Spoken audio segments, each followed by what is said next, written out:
పార్లమెంట్లోనే చర్చ జరుగుతూనే ఇది గట్టిగా ఉంటుంది, మాకు కూడా న్యాయం జరుగుతుందని మాలల నుంచి వాదన. అది ఎంతవరకు రైట్ అనిపిస్తుంది? 2004లో ఇదే వర్గీకరణను వ్యతిరేకించే స్వార్థపరులు 2004లో సుప్రీంకోర్టులో వర్గీకరణకు వ్యతిరేకంగా తీర్పు వచ్చినప్పుడు అదే ఫైనల్ అన్నారు.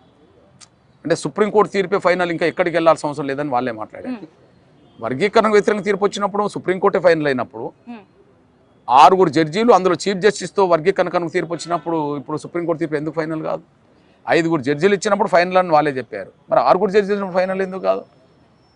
భారత రాజ్యాంగం ప్రకారంలో రాజ్యాంగంలో భాగమే సుప్రీంకోర్టు కదా. ప్రజాస్వామ్యం ఈ దేశంలో నిలబడడానికి 4 స్తంభాలని చెప్పి రాజ్యాంగం చెప్పింది. 1 చట్టసభలు, 2 బ్యూరోక్రసీ, 3 న్యాయ వ్యవస్థ, 4 మీడియా. అంతే కదా.